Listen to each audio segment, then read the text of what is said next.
Halo, kembali lagi di konten edukasi di Kanaceta. Pada pagi hari ini kita kedatangan tamu salah satu dosen di Fakultas Hukum Ubaya, yakni Dr. Atik Krustiati SHMS.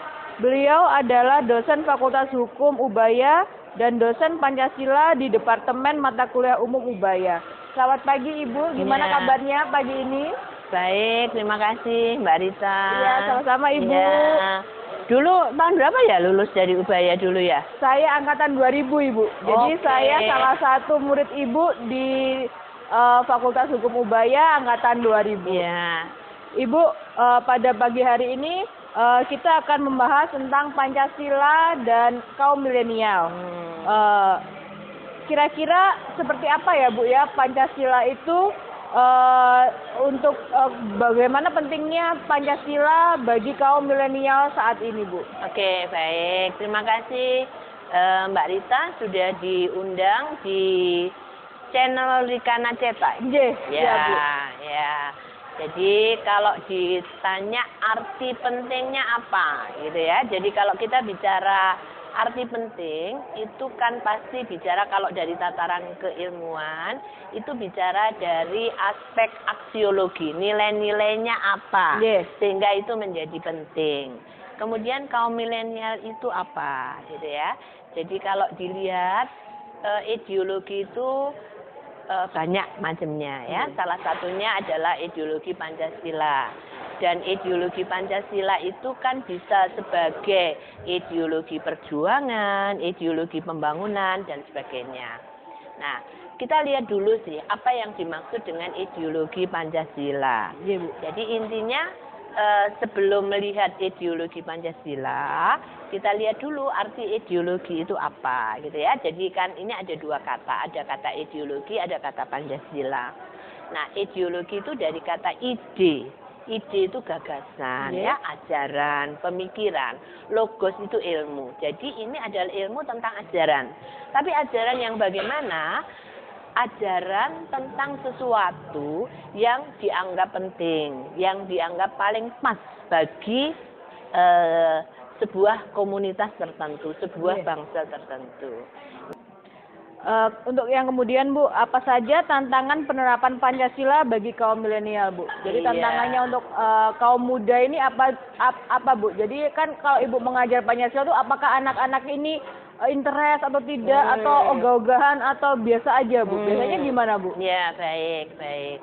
Ya, mengajar itu seni Mbak Rita, ya, seni. Jadi bagaimana kita mengemas yang kita ajarkan sehingga menarik mereka. Ya, salah satu cara gitu ya kalau bicara Pancasila kita lebih menerapkan pada persoalan misalnya dinamika kelompok. Artinya ada persoalan-persoalan yang harus dipecahkan bersama dalam kelompok. Jadi langsung action ya Bu ya. Ada kasus terus kita bahas gitu ya.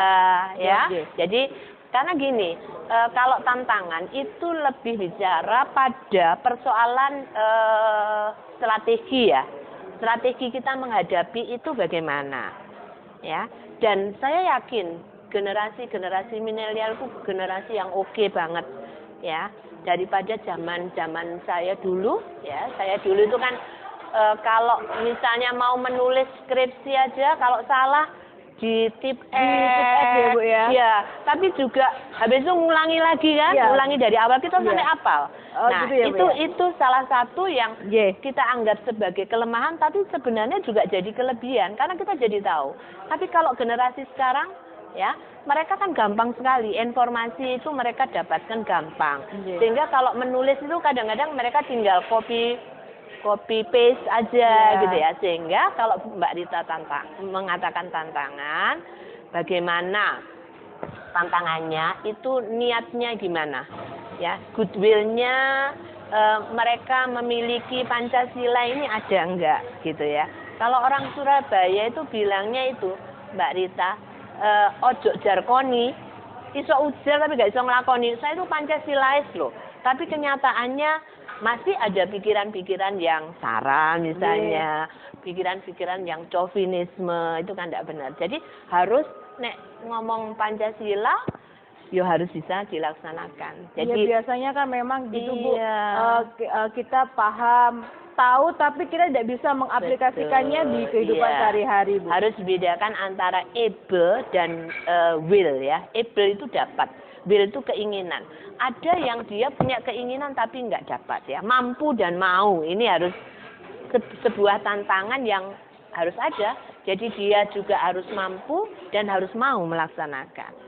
Ibu, kenapa sih Bu Pancasila itu wajib untuk kita pelajari, khususnya bagi kaum milenial Bu? Ya, baik. Tadi Bu Adik sudah katakan ya bahwa kaum milenial ini nantinya yang apa ya, yang bertanggung jawab garda terdepan Bu. Sebagai garda terdepan bangsa Indonesia ini. Jadi dia harus tahu, harus melaksanakan. Ya, kalau orang Surabaya bilang, nek iso ujar ya, iso ujar bisa berkata, itu juga harus bisa melaksanakan. Jadi antara kata dan perbuatan itu harus berarti harus sesuai dengan hati nuraninya ya Bu. Betul. Ya. Nggak cuma bisa ngomong doang, ya. Paham tapi tidak melaksanakan kan ya. sama aja berarti ya Bu ya. Iya. Dan lagi kalau kita lihat Mbak, Pancasila itu kan dia ada 3 dimensi ya. Jadi ada dimensi idealis, ada dimensi realis. Realis itu kenyataan. Yang tadi Mbak Rita sampaikan tadi, kenyataannya kok yono sing guru ngapal Pancasila itu ya. Masih ngomongin sara. Nah, ini kan ganggu banget gitu ya. Ganggu banget, nggak gitu loh. Ya, nggak gitu banget buat dimensi buat kaum milenial ya, yang dia harus bertanggung jawab terhadap masa depan bangsa ini. Ya nggak boleh gitu. Dan ada dimensi fleksibilitas terbuka. Pancasila itu terbuka kok, bisa menyesuaikan kondisi yang berkembang. Jadi tidak terkotak-kotakan ya Bu ya. Kalau memang masyarakat ataupun kaum milenial ini paham apa itu Pancasila, pasti mereka tidak akan terkotak-kotakan ya Bu ya. Betul. Pasti akan lebih bisa menghargai, menghormati satu sama lain ya Bu ya. Seperti itu.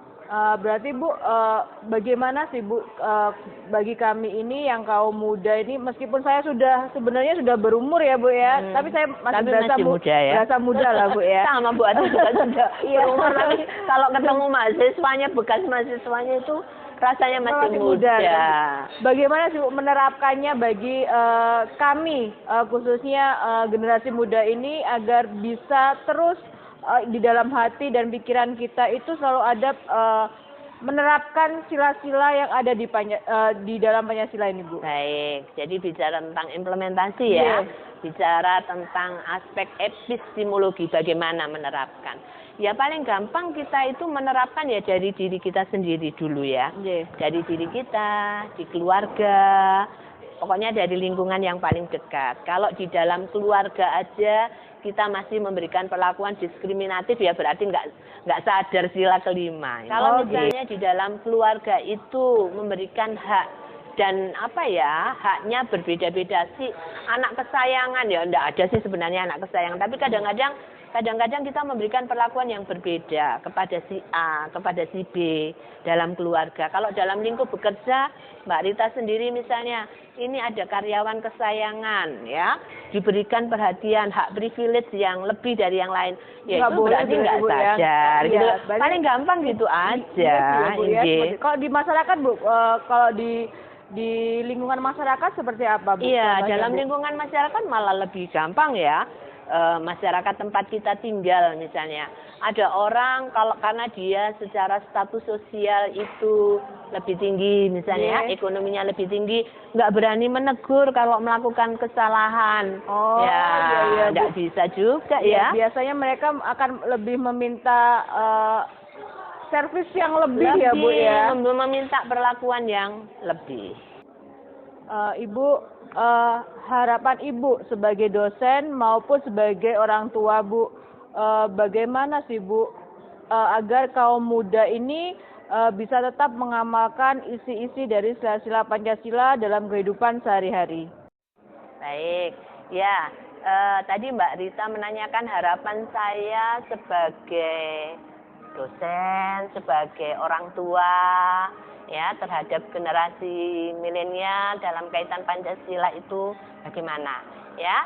Ya, yang namanya harapan itu sesuatu yang indah-indah saya kira ya.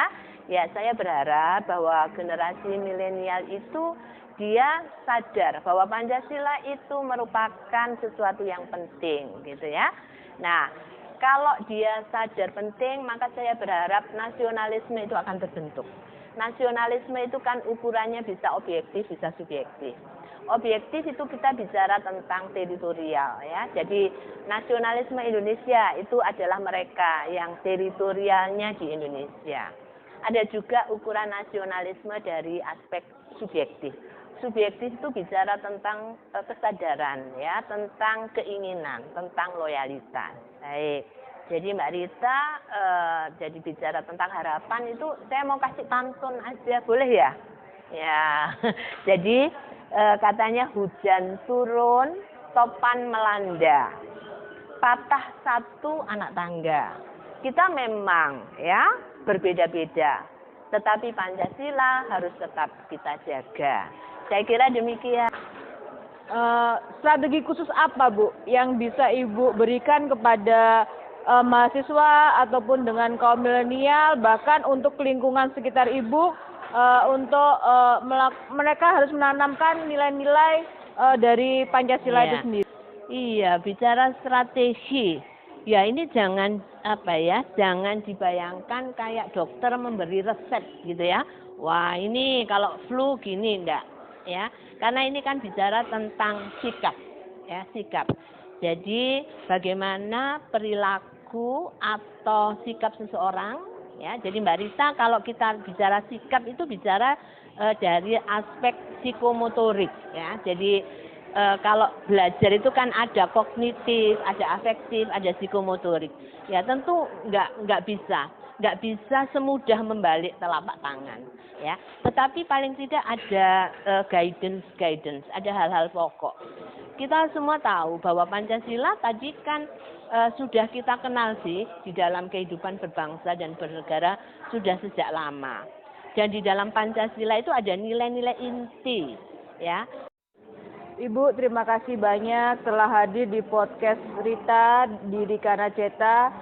Semoga obrolan pagi kita hari ini bisa membawa manfaat untuk kaum milenial, untuk kaum muda, dan untuk siapapun lah Bu, agar lebih mengenal lagi tentang makna yang ada dalam kandungan isi Pancasila itu sendiri. Closing statement Bu buat podcast Dikana Ceta. Oke, apa ya closing statementnya? Pantun aja ya. Oh boleh Bu. Oh baik, ya Mbak Rita dan penonton, pendengar sekalian, untuk mengakhiri obrolan kita kali ini ada sebuah pantun untuk kalian semua. Ya. Hendak berburu pergi ke hutan, jangan lupa membawa senapan. Cakep Bu. Jika Pancasila ingin menjadi kenyataan, ayo teruskan sosialisasi tentang pilar kebangsaan.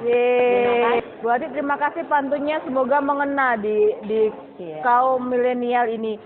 Rita bisa menarik lebih dalam lagi Bu tentang perbincangan kita pada pagi hari ini, bahwa dengan harapan agar generasi muda akan memiliki akhlak yang mulia, mandiri, berilmu, kreatif, bertanggung jawab, dan memiliki kepribadian yang baik dengan mengamalkan sila-sila Pancasila dalam kehidupan sehari-hari. Terima kasih banyak. Supaya kita bisa pulih lebih cepat, bangkit lebih jargon kuat. Kita di era Jokowi ini Bu. Ya Bu. Terima kasih untuk kaum milenial yang telah melihat ataupun mendengar pastinya ya konten edukasi di Dikana Ceta. Next kita akan membahas lagi ulasan-ulasan yang tentunya menarik lah dalam kehidupan sehari-hari kita. Nggak perlu untuk selalu yang serius-serius, tapi yang penting mengena di hati kalian. Terima kasih.